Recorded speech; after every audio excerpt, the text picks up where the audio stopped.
So when it comes to creating the pursuit policy for your department, what's top of mind for you? Safety. It's got to be. That's what, we're always looking at that. We got to keep people safe. Safety for your officers? For everybody. Okay. For everybody involved. I mean, for officers, for the citizens, but also for the bad guy too. But the bad guy determines a lot what happens. It's not so much us as them. And I think the focus tends to be on the police officers who are doing, in pursuit.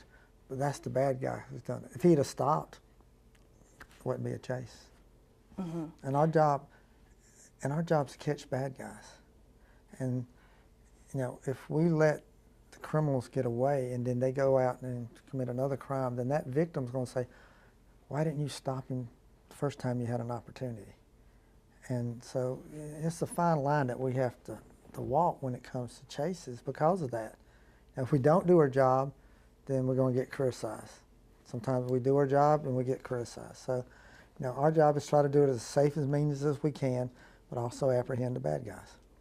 Do you think that there's a way, and do you all use this already, technology where, okay, we got this person's tag, we know who's doing this, we can go get him another time instead of chasing? Is that something that you guys already do or could do more? Depends on the crime. It's a murderer, and we're chasing him. Okay, we know who it is. We have his tag number. Do we let him go? If we do, and he goes out and murders somebody, then that victim's family is going to say, "Why, my goodness, why didn't you had him? Why'd you let him go? Why didn't you do everything you could to stop him?" So, that sounds good, but sometimes in reality, it's not the way things are. Mm-hmm. Looking at the statistics, I know from other departments, they found that, about 90% of the chase started after a traffic offense. And in the end, I think it was in California, it was like 1% of the people they chased ended up being murder suspects. What does that data look like here in Richland County? What are you chasing people for a majority of the time? People who break the law. Break the law. Somebody who runs a stop sign and doesn't stop, are they running because they ran through a stop sign, or do they have another reason to be running? And look at DUI. We use that example. Usually DUI starts with someone doing a traffic offense, can't keep it in the lines and whatever. All right. We go to stop that person, and they don't stop, and we let them go, and they drive 5 miles down the road, and they run in and hit somebody head on. Who's it come back on? It comes back on us. Nobody wants to think about that. Our job is to catch the bad guys and get them off the street, but we don't tend to say, okay, why did they run? We don't put the blame on the person who's running. It always wants to fall back on us. And you got to look at that person. It's called criminal evasion. They're evading us. We're not just pushing them to do something they've done. They made that conscious decision that they're not going to stop. And so our job is to stop them. But again, safety always comes first. We try to do it in the safest way that we can. Unfortunately, sometimes it doesn't turn out that way. Mm-hmm. And, when it comes to talking about why they're running, what they're charged with, I didn't see it on the report that's published along with the pursuit numbers online, but do you all track that data so you can look back and say, okay, 90% of our chases were for this crime, this many ended up in a crash, an injury, things like that? Every chase that we're involved in, you got a body camera, you got the cameras in the cars. Our internal affairs looks at it. We call it professional standards. They look at it. Our training looks at it. We look at the whole thing. Were we justified in doing it? What happened? And then when we do our year-end report, we have how many chases that we had.